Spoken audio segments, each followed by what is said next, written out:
Welcome to the Ghostly Gallery podcast, a place where we explore the world of horror in film, television, books, and popular culture. Hello, everyone.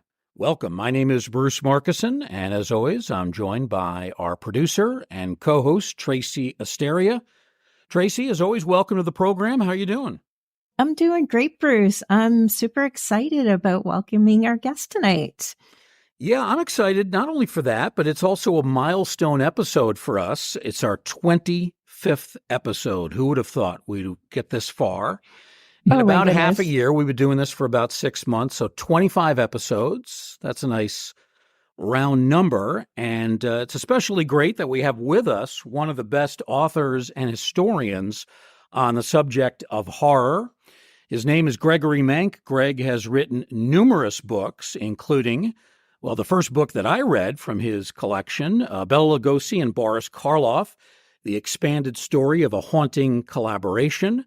I've also delved into some of his other books as well, including his excellent bio of Colin Clive, that is One Man Crazy, The Life and Death of Colin Clive, Hollywood's Dr. Frankenstein. There have been other books that Greg has written as well. It's Alive, the classic cinema saga of Frankenstein. Laird, Cregar, a Hollywood tragedy. His most recent nonfiction book, Angels and Ministers of Grace Defend Us, more dark alleys of classic horror cinema. And also, Greg has been delving into some novels, some historical fiction. We'll talk about those later on. One of them is called Frankenstein's Witch. The other is Platinum Widow, Who Killed Jean Harlow's Husband. Greg has written and recorded many DVD and Blu-ray audio commentaries, and he has also won 4 Rondo Awards for his writing about horror, and that is certainly a testament to his ability. Greg, welcome to the show. Thank you for being with us. Thank you, Bruce. I'm very happy to be here. And Tracy, thank you. Nice to be with both of you. I'm going to let Tracy start things off. Tracy is going to begin the grilling with a question about your early days. Exactly. So one of the biggest questions that we like to find out from, our guests when they come on is just to share how this journey began for you. What inspired your inspiration with horror, monsters, and the world of mystery and the macabre? Like, tell us your story. Well, I go way back. I'll tell you up front, I'm 73 years old. When I was 6 years old, back in 1957, all right, the original Shock Theater package came on television, came to Baltimore. And for the first time, the old Universal horror films were being telecast. And they came to Baltimore. And this was even before the first one appeared, the first one, of course, being Frankenstein. They were a sensation. I mean, they showed the trailer for Frankenstein throughout the week. They showed the scene of the monster in Little Maria, where he throws her into the lake. The kids on the school bus were just, going crazy about, what they were going to show Saturday night. Well, one of the interesting things was that they were going to show us Saturday night, but it didn't come on until 11:15 p.m. Right? It had been gauged for adult viewing. And I was 6 years old. So I went to my parents and begged all week long, could I please stay up until 11:15 Saturday night to see Frankenstein?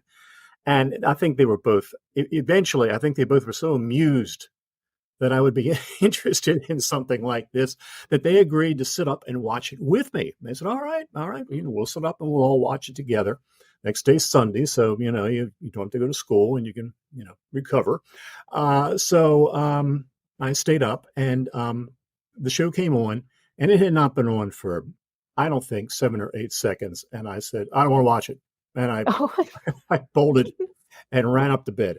That was the end of that. All right. So, well, about 2 weeks later, I couldn't forgive myself. I said they were going to have another Frankenstein film on Frankenstein Meets the Wolfman. And so once again, could I please stay up and watch it? Could I please stay up and watch it? I think my parents at that point thought, well, he'll never make it. But my dad sat with me, and we watched Frankenstein Meets the Wolfman. And I remember feeling kind of so about that one at the time. I love it now, but at the time it kind of went over my head. But the film that really did it, which was maybe about several months later, actually, was Son of Frankenstein. And the characters that really did it were, of course, Karloff's monster and Lugosi's Igor. And watching them at the time, I can remember all back then, it was like watching a couple of kids. It was like watching a couple of children. They seemed almost childlike. I mean, they were friends. Nobody liked them. They were outcasts. They felt rejected like children sometimes feel. All these things. And I just thought they were wonderful. And I can actually remember to this day that at near the end, after Lugosi is killed and Karloff's monster finds him and bends down over him and looks at him and realizes that he's dead, and he throws his head back and he gives this scream. I remember sitting there on the living room floor and getting all misty-eyed. I mean, I just felt really, really bad for both of them for what had happened.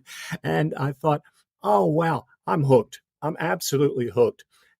This stuff is great. And so I saw some more, and then of course it went off the air in Baltimore, and it was on in Washington like at 1 or 2 o'clock in the morning, and we could hardly, those were the days obviously long before cable, and the only way you were going to see it was to have an antenna on your roof to bring it in on a properly night when everything was aligned for this to happen.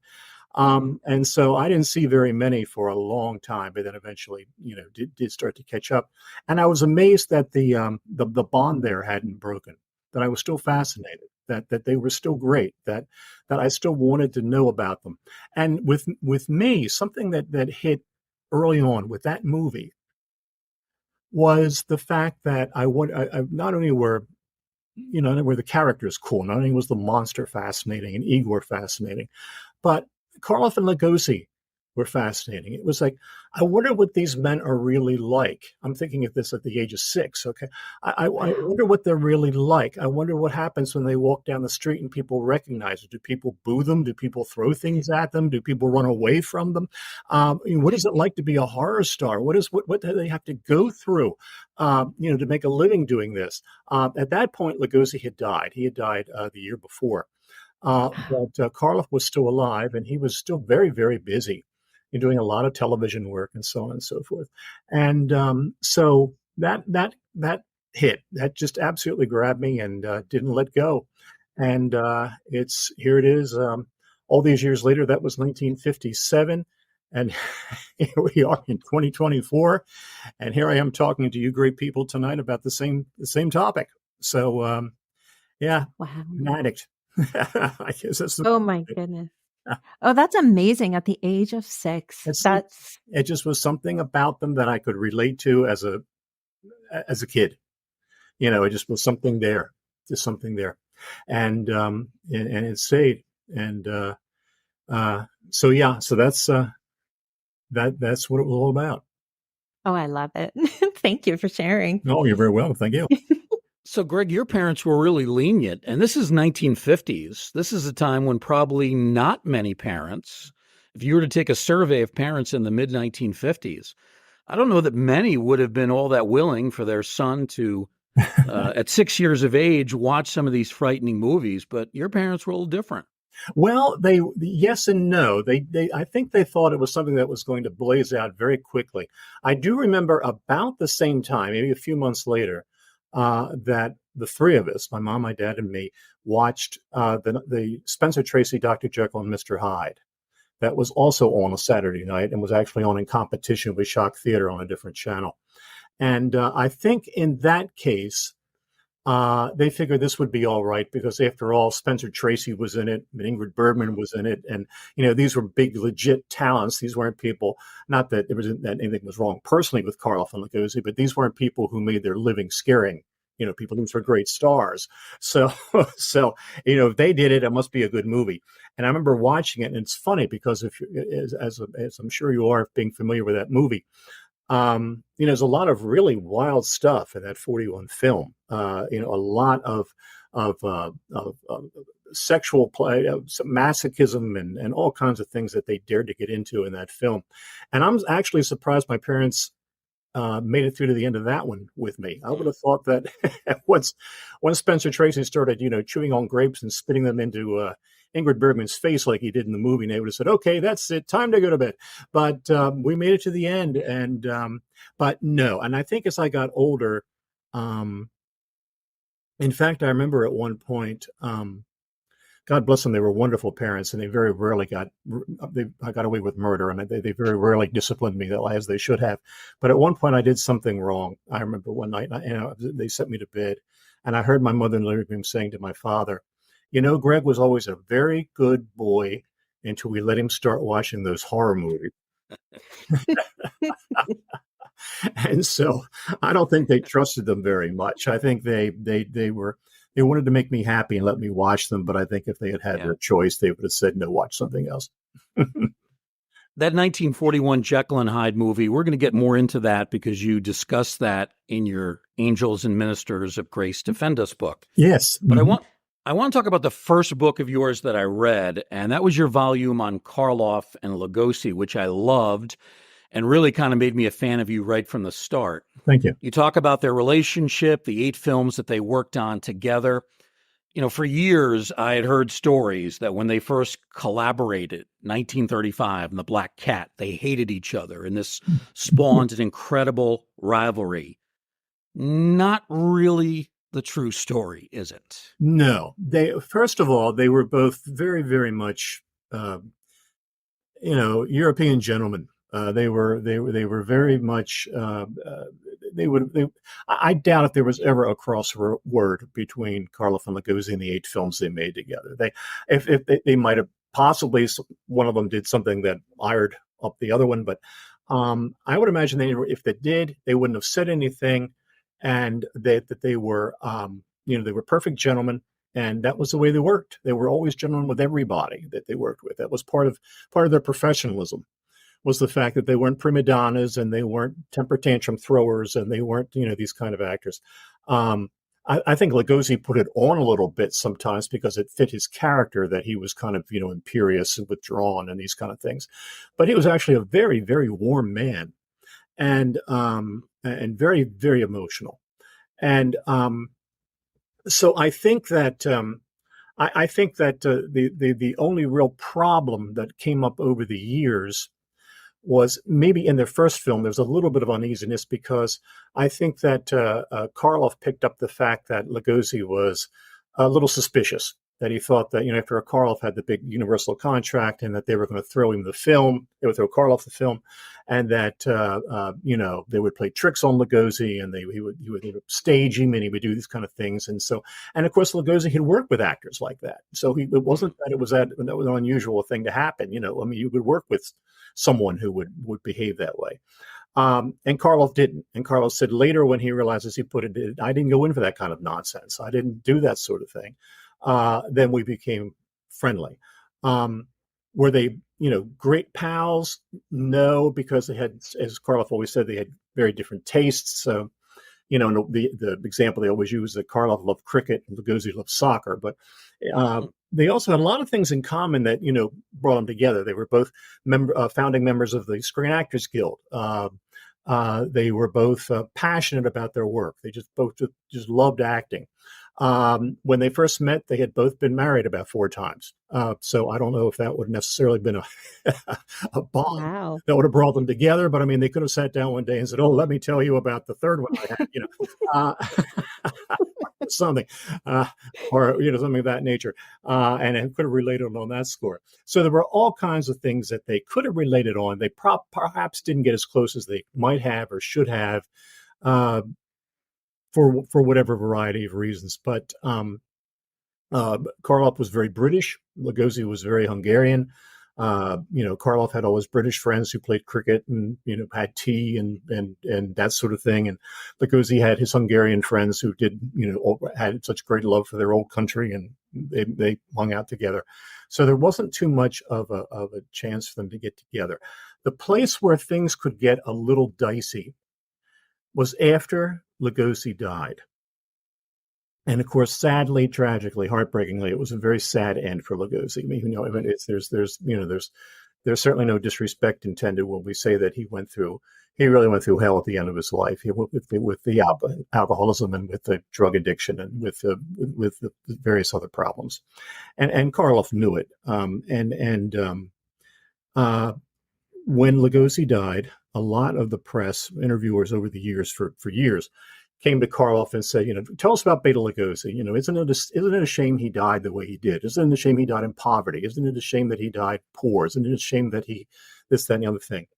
And why did this happen? And what Karloff would generally say, and I think this was very diplomatic of him, we could debate whether or not it was valid. He said, well, I don't think he ever really learned the English language as comfortably as he might have. And as a result, he was not quite entirely comfortable here as someone like Peter Lorre, who knew the language extremely well and was very comfortable in Hollywood. All right, he wasn't isolated, so to speak, among Hungarian friends, if he had learned the language perhaps a little bit better, then I think that he would have had an easier time of it. And a lot of people have jumped on Karloff for saying this, but I don't think he meant it at all unkindly. I don't think he meant it at all disrespectfully. It was sort of a catch-all, so he didn't have to go into the other things. Yeah. You see what I mean? He didn't have to say, by talking about the fact, well, he never really got the language down too well, so that handicapped him. He didn't have to say, well, he also always say, I've talked to people before who push on this about the Boris Karloff interview that never was. And that was somebody coming to Karloff and saying, tell us about Bela Lugosi. And Karloff says, oh, isn't it a shame he drank? Oh, isn't it a shame that he had that drug addiction? Wasn't it a shame that he was buried in his Dracula cave? Wasn't it a shame that he made films for Ed Wood? And did it. And Karloff never said a single one of those things. I mean, as far as we know, he must have known, but as far as we know, he never knew Lugosi had a drug problem because he never, ever, ever mentioned it. Or drinking problem, because he never, ever, ever mentioned it. The only thing he would admit to was he had a slight dialogue problem, a slight English language problem. And by that way, he was able to be honest and saying, well, he couldn't just be a Pollyanna and said, oh, I didn't know Bela had any problems. I always thought he was doing great. What do you mean he had problems? He had to acknowledge the man had problems, because everybody knew that. Everybody knew he had, had a sad end. But at the same time, he could acknowledge that without having to get into the more grim aspects of things with Lugosi. And I think that's what served him. Yeah. Greg, I'm curious, of the 8 collaborations they did, which is your favorite? Son of Frankenstein, which you mentioned, or The Black Cat, The Raven, The Body Snatcher, or something else? I think The Black Cat. I think The Black Cat is just is sensational to watch the two of them together. I think The Body Snatcher is a wonderful movie, and I love Son of Frankenstein because it really, as I was saying, really set me on the path with my affection for these men. So I'd like different ones for different reasons. But as far as just as a film goes, I would say The Black Cat is just delirious. And the two of them are delirious in it. So I think I love watching that. And I'd throw something else in here regarding the Karloff-Lugosi relationship, and that is that, and it's always kind of moving for me to tell this story, but I think it's important. And that is that I knew an actress in Britain at one point whose family had some Hungarian ties. And when she grew up, her family had been, she heard stories from her family that they'd been related to Bela Lugosi, and they adored him. They just thought he was magnificent, and they talked about him with great love and great affection and everything. And they told this little girl about her uncle Bela, basically, and what a shame that he wasn't around anymore, that he had died, and that she wasn't going to get to know him. And she grew up with this hero worship for Bela Lugosi, although she had not ever met him, only heard what her relatives had said. And she sent away for a picture of him one point. There was some still catalog, and it had, Bela Lugosi, and she sent her $1 in or whatever, and they sent her a picture. And she was, again, very young. She probably was about eight years old. And so the picture came in the mail, and she opened it up, and it was a Dracula picture. And it scared the living daylights out of her. She thought, this is Bela. This is Uncle Bela that they talk about. And looking at me was that shot from Dracula. She remembered that where he's like standing behind a tree and kind of looking around the tree. And she just could not make peace with the fact that this was, Uncle Bela that her family talked about. So by an incredible coincidence, who do you think lived right across the square in London from her but Boris Karloff? Mm. And Wow. she knew, she had heard them talk about the fact that Bela had made, of course, all these films with Karloff, and she felt this urge to have to talk to Karloff about this picture. She thought maybe he can explain it to me. And it's like, so she went over to see him, and he was very, very, really quite old at that point, and he was having the problems that we later read about. He had trouble breathing and trouble, with having an oxygen nearby, and was in really, really quite frail shape. But she went in and she said, "Mr. Karloff, could I please speak to you?" And he said, "Yes, love. What is it?" She said, and she told him the story. "I sent her a picture of my Uncle Bela, and it came, and it scares me." And so Karloff said, "Well, you come over here and sit next to me and show me that picture." So she went over and sat next to Karloff and looked at the pic and took the picture out and showed it to him. And he said, "Well, of course, you have to imagine, first of all, love, that this man was a very fine actor, and he's playing a role. He's just making pretend. He's just playing a role." And so I can tell you, I made a number of films with him, and he dearly loved children. He absolutely loved children. He would love to be able to be with you today because he loved children. And he was a dear, sweet man. He was very kind. He was a great gentleman. He was very intelligent. He was a great actor. And you can be very, very proud that your family was related to him. And she looked up at Karloff and she said, "Mr. Lugosi is in heaven now." And Karloff looked at her and said, "Yes, love, that's right. That's right." Oh. And so I think that kind of sums them up. It just kind of sums them up. Yeah. Yeah, that's a great story. Thank you. One follow-up on the films, and The Black Cat is a great selection for you that you made because they're really kind of on equal footing. Yes. They're both prominent in the film, whereas in The Body Snatcher, as great as it is, Lugosi's role is pretty small. Oh, yeah. But in The Black Cat, they're both on screen about the same amount. They're on screen together. Lugosi's actually the nicer guy of the two because Karloff is pretty much 100% evil. Sometimes there wasn't that balance in those films, but The Black Cat had it. It did. It did. It's almost like somebody took out a slide rule or something and measured exactly who was going to get how much footage in the film, and that it would be all even and everything would be laid out perfectly, and that nobody could walk away and say somebody was slighted in favor of the other actor. And the other thing that you notice that I've noticed watching it constantly is the fact that neither actor, and I know a lot of people would probably argue with this, but I don't think either actor makes any effort to upstage, overshadow anything the other actor. They're a perfect duet. There's nobody's hogging the screen, nobody's overacting. They're both completely in character, and there's this marvelous chemistry going on between the two of them, and neither one is fighting for dominance.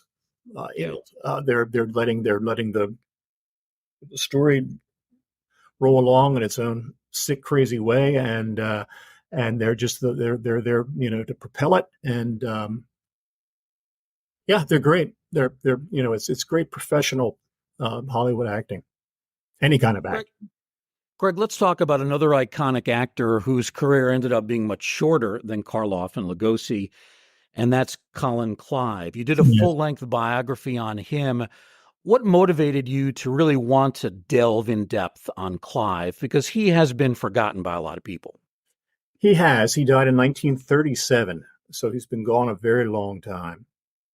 And he was, I think, seeing him in Frankenstein and Bride of Frankenstein, there's almost an inevitable wonder: is this man is in much pain for real as he appears to be on the screen, or was he able to turn it on and off? Unfortunately, in the situation with Clive, he was probably in worse pain in real life than he was on the screen. Talk about a life being a real life horror movie that a man is trapped in. That was Colin Clive's life, and there were a lot of things about it that we did not know until we got into the book, and that some very startling things, and including the fact that there was a problem in his family at the time, based on all the research that we found, with uh, mental illness, severe mental illness. He had a mother who abandoned him and his two sisters and her husband when Colin Clive would have been about 12 years old, and which is not that unusual necessarily today. A wife leaving her husband, but this was, again, this was back around 1912, and in Victorian England, and what are past as Victorian England.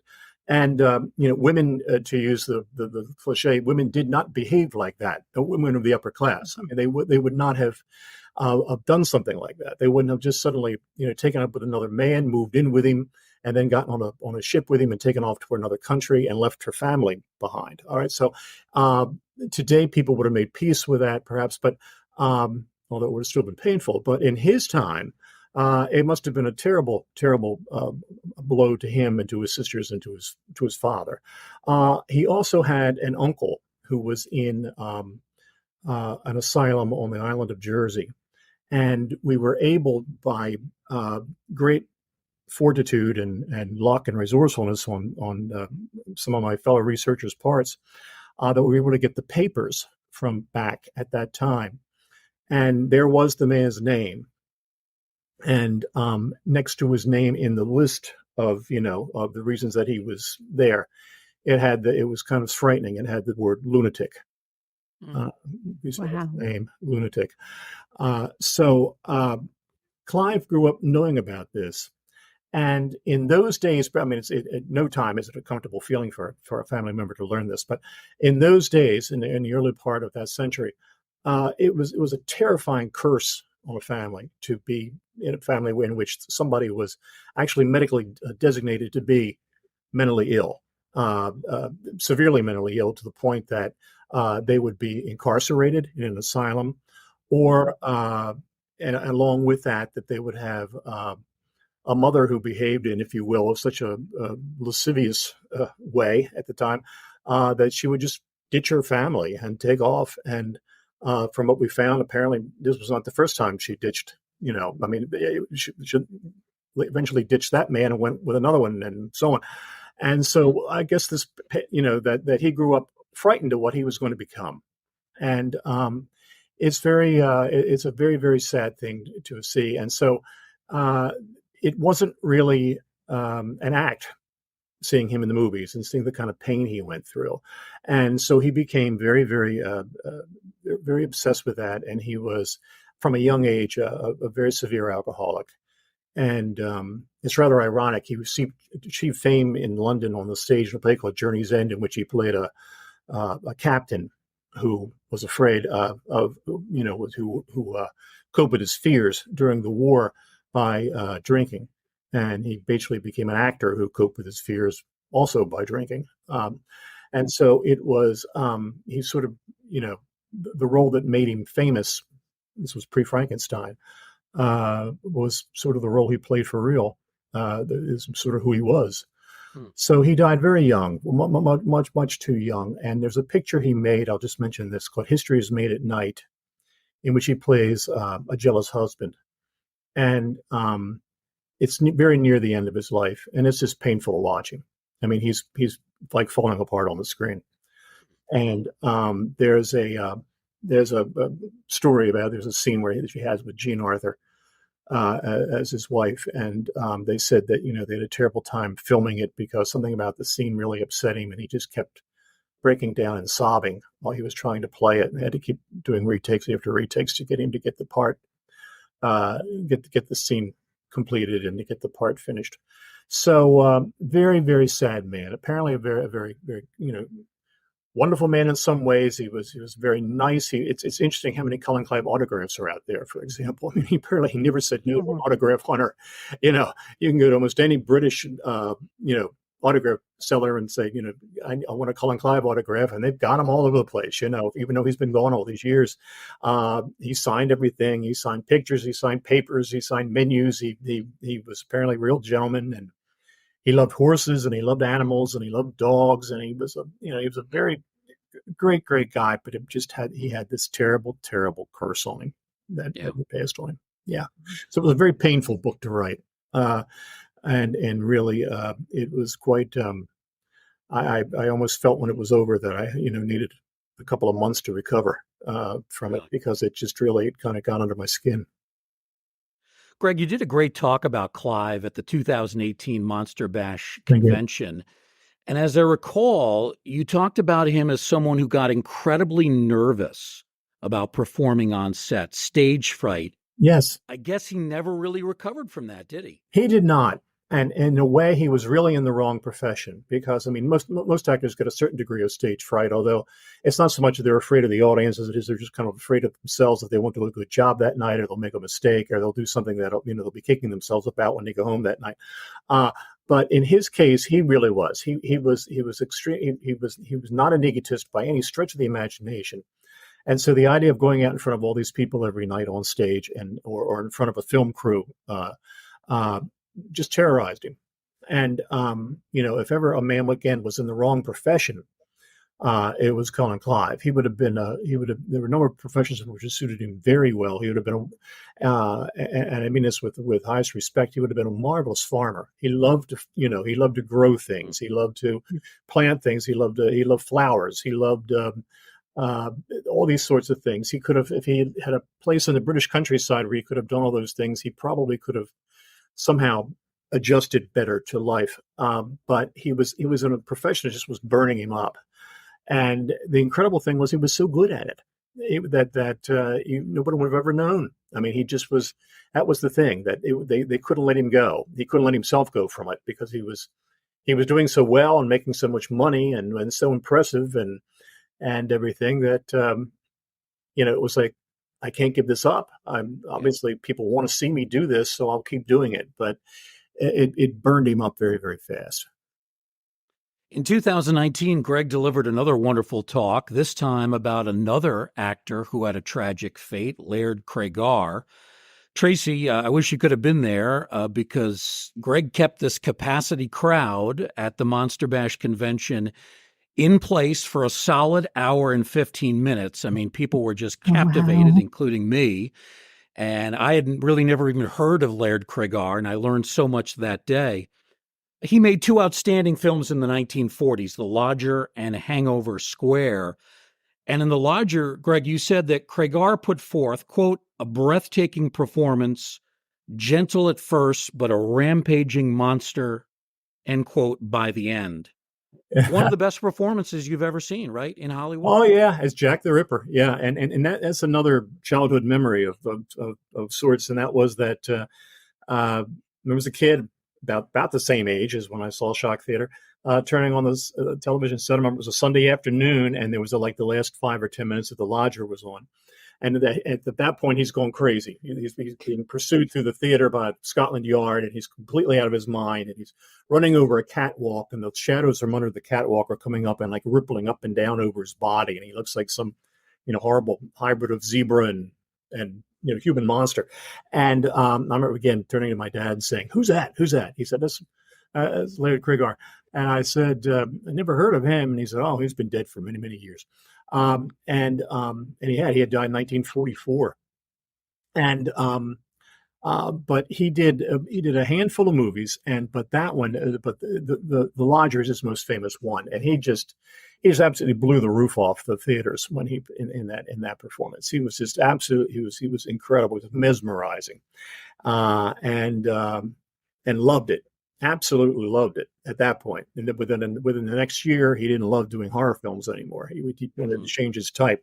But at that point, he just thought, this is the greatest part of anybody can have. Just think of this. You start off gentle and build it up, and then go completely, crazy wild by the end. And And so, but it's a marvelous film, and he's absolutely terrific in it. He really is. He's one scary dude in that movie. Yeah. Then he makes Hangover Square, which is a different role, and he has a Uh-huh. different appearance as well. And then after he makes that movie, he checks himself into a hospital for hernia surgery. This is 1944. He would never leave the hospital. What exactly happened? Well, what happened was that he got very, very, very, again, a very sensitive man. He got very hypertense about where his career was going. He was passionate about acting, loved it, loved the different performances. Uh, but his big fear was being typecast. He never wanted to be typecast. He wanted to be able to play all kinds of parts, eventually romantic parts. And this was a big challenge for him because at the time that he played Jack the Ripper in The Lodger, he had just come off a diet. He had lost 70 pounds, and he was down to uh, about 260. All right. I mean, he started off at about 340. Right. So he was tall. He was 6'3", but he weighed about 340 at his biggest and heaviest. And so he was losing weight chunks at a time. And when Hangover Square came along, it was a very different story. There was a novel by Patrick Hamilton written Gaslight. And in it, the character of George Harvey Bone, whom he plays, is a semi-romantic character, and uh, he was completely changed in the script. They wanted to make another Jack the Ripper movie, basically, so they transformed it. And Cregar thought to himself, "Uh-oh, they're going to have me play Jack the Ripper for the rest of my career. Every movie I make, they're going to make me some kind of hulking, golem-esque monster stalking the streets and scaring people and terrifying women and all these kind of things." And he didn't want to do that. He got in a big fight with 20th Century Fox for his own contract of making the movie. He refused to make it. They, of course, came back with their lawyers and said, "Well, you have to make it, or else." It was an incredible mess. And he finally went into it. He was very, very temperamental while making the film, which was different for him. Usually he was a lot of fun, very jolly, very friendly. Fought with the director, was just he just was miserable. And of course, part of the misery was caused by the fact that he was starving himself at that point. He just said, "Okay, I'll show them. I'll stop eating. I'll just stop eating. I'll get down to some completely, what for him would have been a very unrealistic weight, and I'll look completely different. And as the saying went, he said, I'm going to make myself a beautiful man. I'm going to turn myself into a beautiful man, and they won't even think about putting me in a role like this again because I'll be so beautiful, and look so handsome, and it's all these needs to be so glamorous that they'll say, oh well, no, don't put him in another Jack the Ripper role. He should be playing Cary Grant parts or something like that." So he went. He had this hernia that had developed some years before, and that he was planning to have surgery for that. And meanwhile, he had been dieting relentlessly. And he went in the hospital, and they performed the operation, and it turned out to be he had weakened his heart with all this dieting, and so he died, and he was only 31 years old. Oh my gosh, that's so young. 31 years old. And he just, it was just such an incredible, incredible waste. What a terrible, terrible loss, because he could have done so many things. He was so versatile, and you think about all the actors who were great actors and did all kinds of things, who were heavy-set actors like Charles Lawton, for example, and those kind of people, and managed to make it work anyway. But he was young, and he was very. He got to a point that he had become quite temperamental and quite upset and all these things. And it was very, very sad. He just ran himself right up to his death, with his dieting. Greg, is it true that just before his passing, the studio put out lies about him to try to make him comply? They did, and it was a very, very ugly smear campaign. They put out a lot of lies about him. He was part of his. In reality, he was a gay man, all right, but he was an extremely non-blatant gay man. I mean, there were no blatant gay men in Hollywood really at that point, in 1944. So, but he was, he was very conservative about his image, and certainly wasn't flagrant or anything of that nature. But they leaked, as studios would do in those days. They would leak stories that would not be picked up by the major papers, but would be circulated nonetheless by rumors throughout Hollywood, and then from Hollywood on from there. And they told some horrible stories about him, about various things he was doing, and various sexual excesses he was involved in, and these sorts of things. And it was sort of a gun to the head thing that if you persist on defying this studio, if you desist on not doing what persist on not doing what you're being told to do, and not doing the films we want you to do, and not cooperating with us, all right, you're going to get to a point that you're going to be considered such a monster in real life that you'll never get a job. Horrible way for the way life went in Hollywood, but it was typical, and that was the way they ran things. That's what these studios had in many cases. They would have this brain trust that would put together these horrific stories about the stars. And so, which would dare them to, that they better, by God, comply with what they were expected to do, or they would be smeared, and they would never undo the damage. Greg, do you remember which studio? 20th Century studio Fox, did this? 20th Century Fox, and that was the studio of Darryl Zanuck. And Darryl Zanuck was a brilliant movie maker, but he was a real SOB in real life. He was an extremely despotic producer, and you just didn't cross him. Richard Widmark was on contract too at one point, for example, and Richard Widmark was offered a movie that he didn't want to do, and it was not the first time he had agreed to do a movie he didn't want to do for them. So Widmark sent back the script and said, "No, on this time, no, I'm not going to do it." So he said, his agent came in the next morning and said, "I've got something for you." And he said, "What?" And the agent picked up the phone and called 20th Century Fox and handed it to him and said, "Here, you listen to yourself." And this voice said, "Hello, this is Darryl Zanuck. And am I getting the right information? You're refusing to do this picture."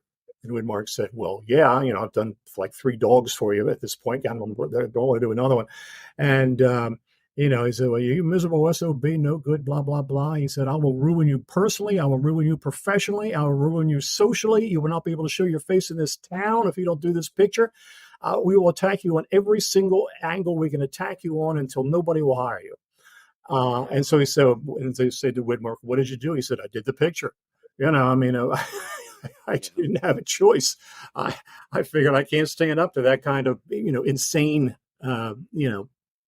power that these people had at the time. So that's what Cregar ran into, and it was a terribly heartbreaking thing for everybody involved.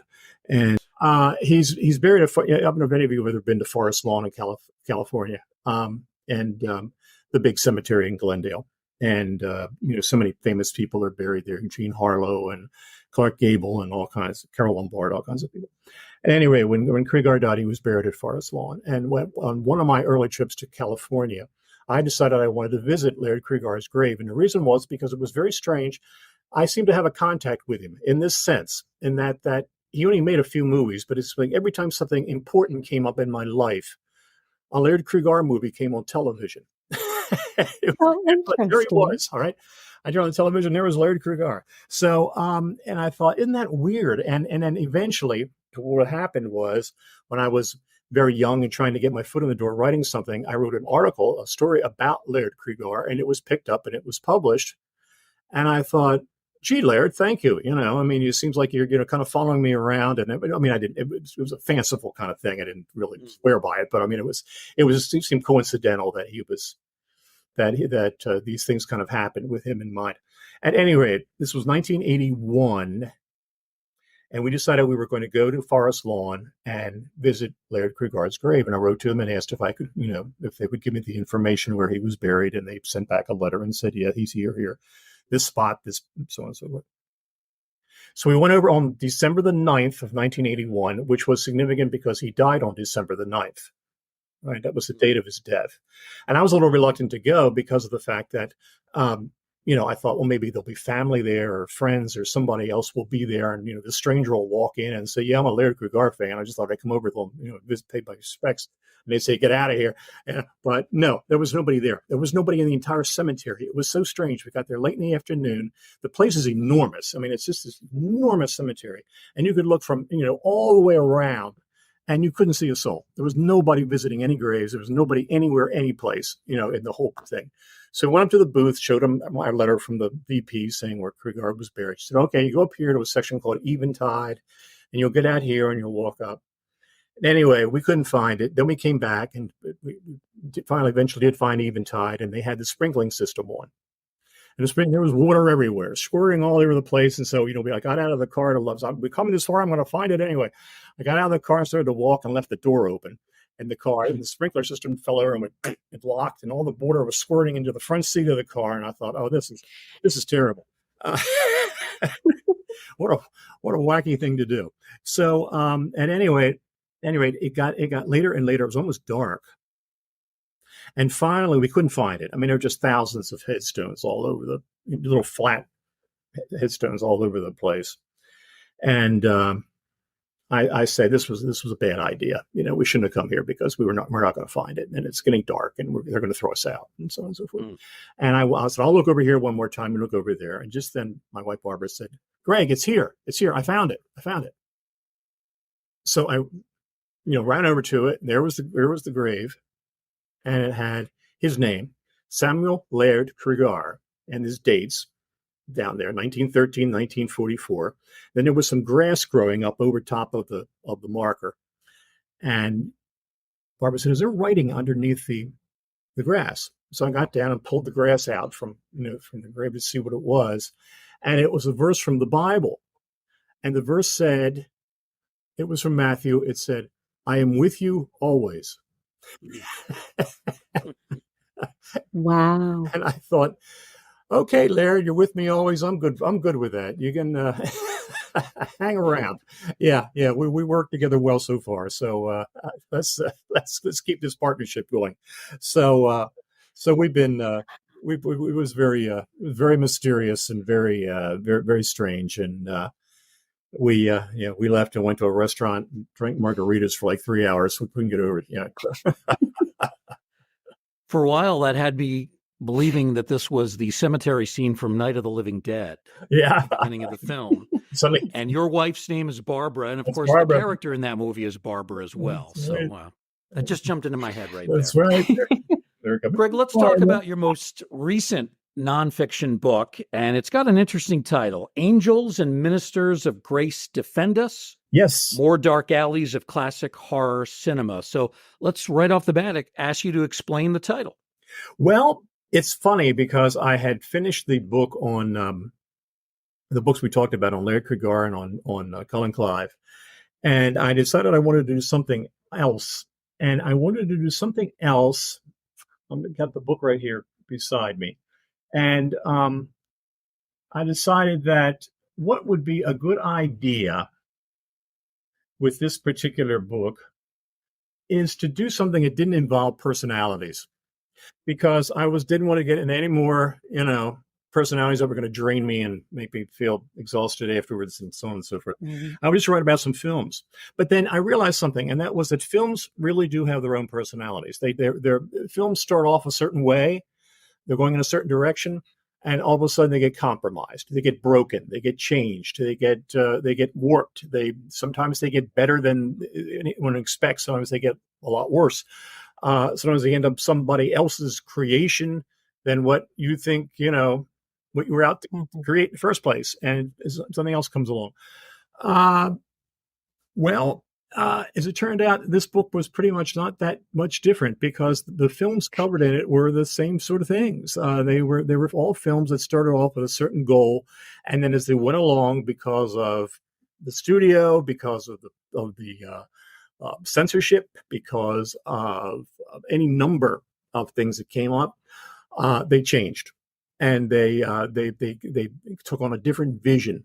You mentioned a little while ago, Bruce, Dr. Jekyll and Mr. Hyde. perfect example. All right, that thing went through many visions of how they wanted that film to work, and what Hyde was going to be like, and what, how the whole story was going to progress. And then they would, they realized that, the Hayes office or Breen office was not going to accept that particular draft, or Louis B. Mayer didn't like it, or Spencer Tracy didn't like it, or somebody else, somebody else that couldn't work with it that way, and so it would change. So there were a lot of films in it, and most of the films are melodramas or horror films.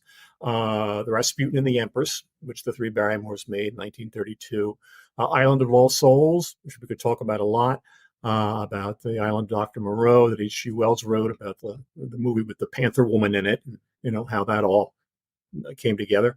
The censorship troubles that Bride of Frankenstein faced. I mean, they had so many crazy ideas they wanted to put in that movie that, again, the censorship person said, no way.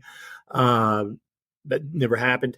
The incredible changes in the movie Mad Love, which I'm sure you're familiar with, and Mad Love being, the great Peter Lorre and Colin Clive horror film, and which went through again a lot of mutations before they finally decided on what they could get away with, and so on and so forth. And there are also some chapters in it on people who went through changes in their lives. Aquanetta, who was the Paula the Ape Woman.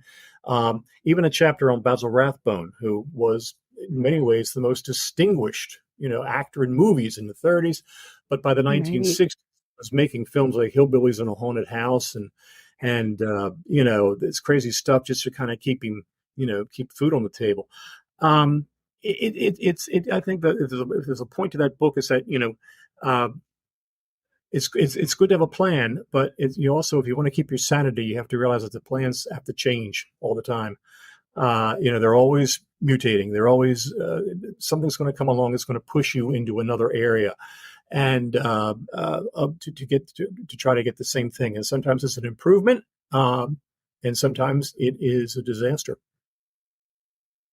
So you touched a little bit on the Hays Code. So for those of us who are not really familiar about that, can you just explain that to our listeners just a little bit, if you don't mind? I'd be happy to. The Hays Code was actually Will Hays had been a Postmaster General of the United States, and when films were getting supposedly out of hand, he put together a code. This was around 1930. As it turned out, nobody really enforced it because of the fact that the studios had so much power. They figured, well, we can make what we want to make and nobody's going to stop us. And so what happened was that they came along with, in 1934, they set up a man named Joseph Breen, Breen. Joseph Breen became the new head of the censorship of the Hays office, or sometimes called the Breen office. And what he did is he read every single script, and then he would come back and say, this can be in the movie or this can't be in the movie. Now, an example of that would be, we talked a while ago about the Black Cat. All right. When they finished writing the script for the Black Cat and they sent it to Joseph Breen, all right, Joseph Breen wrote back, and Joseph Breen had 20 different points that said, these have to come out of the script. All right. Oh my goodness. These 20 things, they all got to go. All right.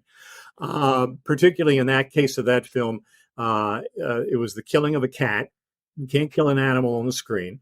All right. And the other thing was, you can't skin a man alive on the screen. All right. Which is what Lugosi does to Karloff in the climax. So, but there are all kinds of other things as well. And, that they couldn't do. The photographer in the beginning of the movie appears to be effeminate. Take this out. Those kind of things. And many, many different things. And of course, how the women were dressed in certain scenes, and anything that they thought was provocative went. And so when Bride of Frankenstein came along, and as another example, and they decided that they were going to really, create the greatest, the wildest horror film ever made, they fought with Breen right up to the shooting of the picture, right up, all the way through. It's funny that the first film that actually ran into Breen was a picture that was directed by James Whale, who directed Frankenstein and Bride of Frankenstein, but it was not a horror film. It was a film called One More River, and it was about a divorce drama in which a woman had been raped by her estranged husband, and you can possibly guess who the actor was who played the rapist husband. It was Colin Clive. All right, Colin Clive played the part. So, at any rate, that film had so much trouble with the Breen office that the night they previewed it up in Santa Barbara, they were still making cuts in it, like in the car, in a truck on the way up to Santa Barbara, and then they'd quick splice it together and all this to put it to, and you can't have this, and they would loop in dialogue. Lionel Atwill was a lawyer in it, and every once in a while he says a line that doesn't fit the rest of the movie because they took out the line he said and put in another line. And so the studios were absolutely at the mercy. Now you might say, why'd they get away with it? All right. And it's kind of a controversial answer. And that was that the reason that it kind of went along like that was because Joseph Breen was Catholic.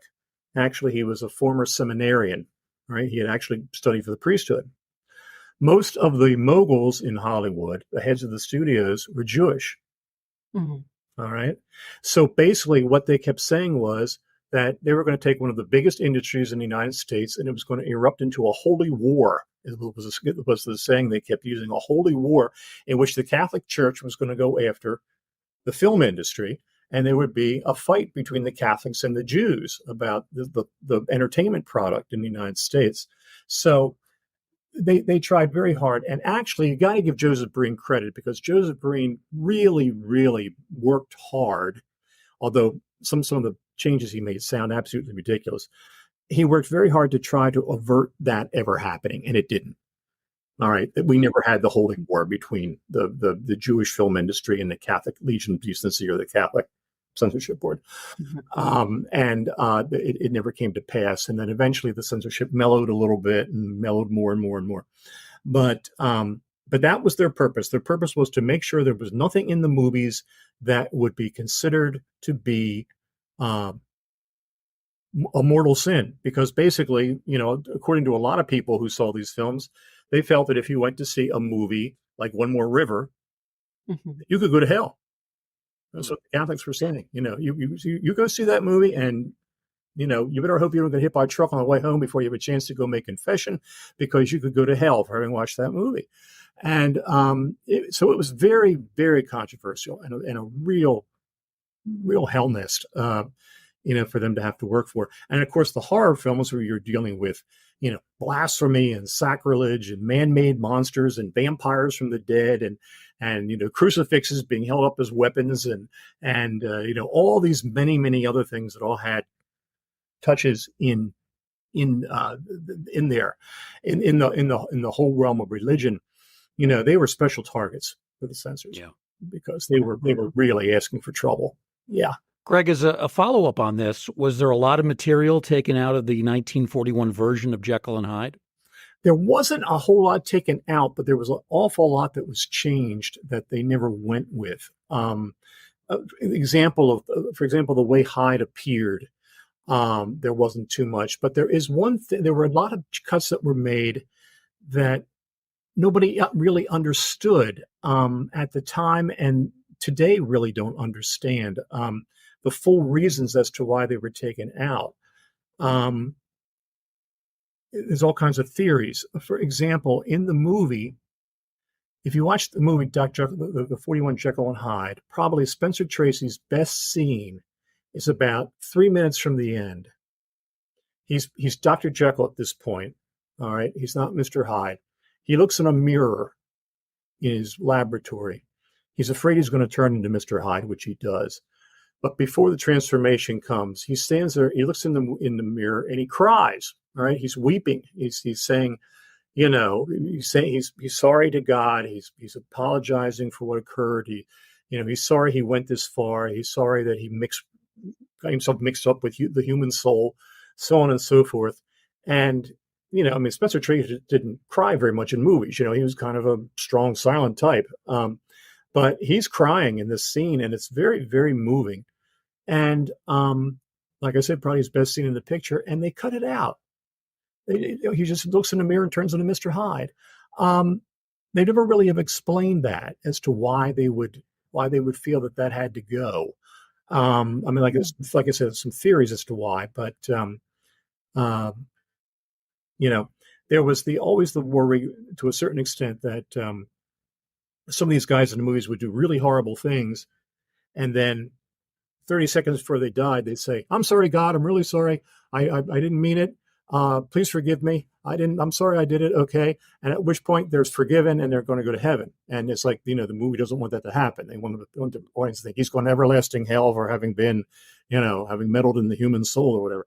So he couldn't let him forgive himself in the last minute, although occasionally people did.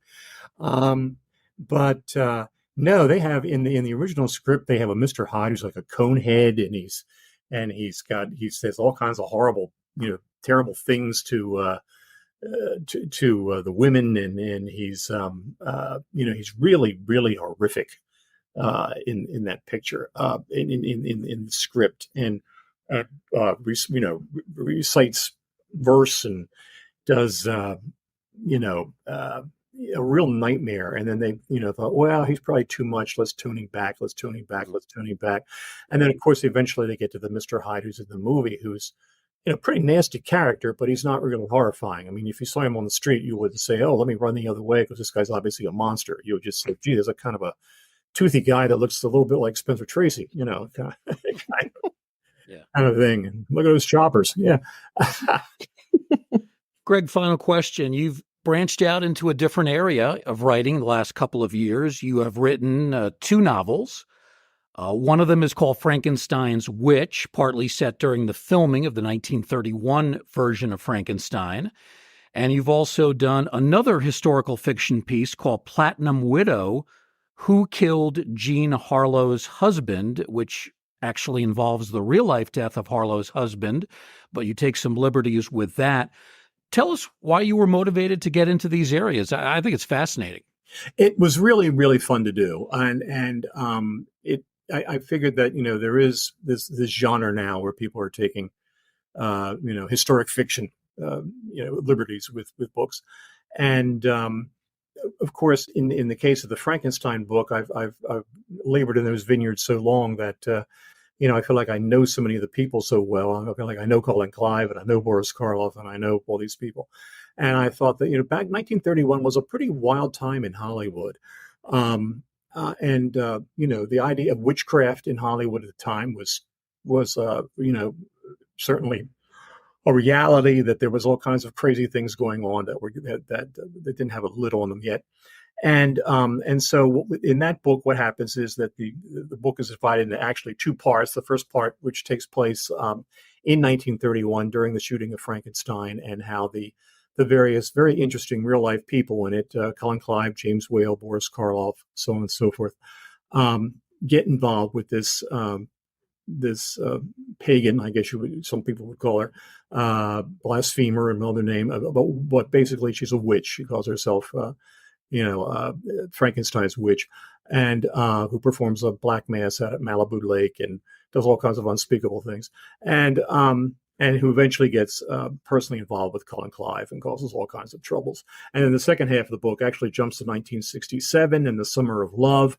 And of course, a lot of those people are still alive. Karloff's still alive in 1967, and so on and so forth. And the imaginary protagonists in the book are still alive, and so on and so forth. So that one I had a lot of fun with.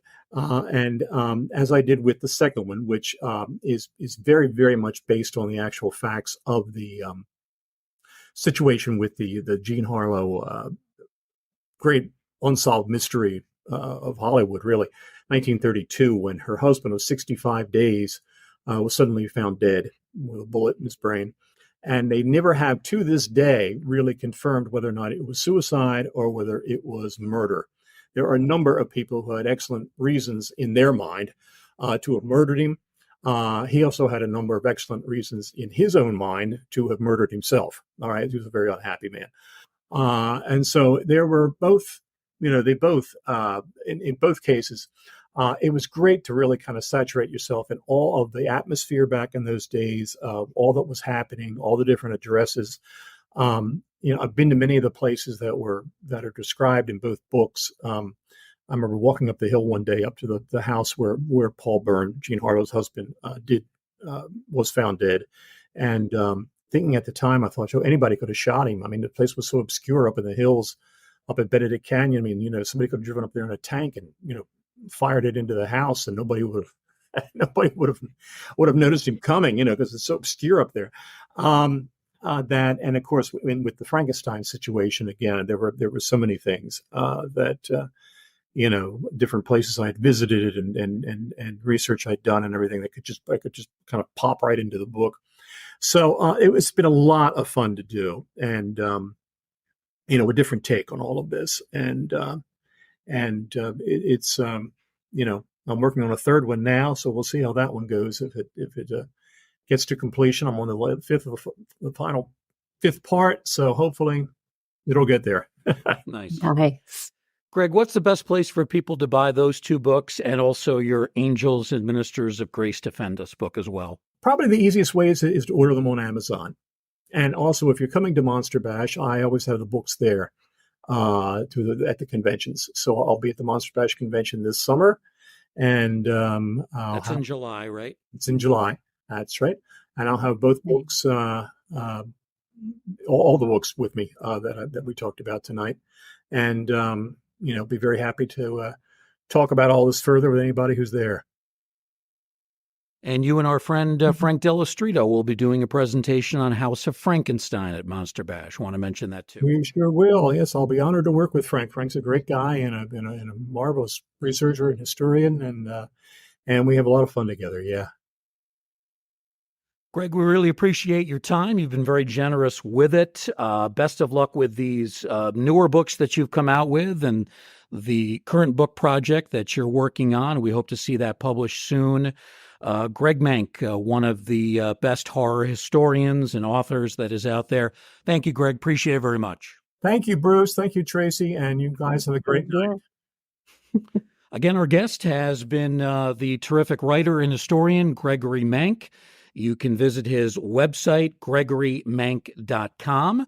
My thanks to Greg and, of course, to my co-host, Tracy. We want to thank all of you for joining us in this Museum of the Macabre, and we hope you'll be with us next time right here in the Ghostly Gallery.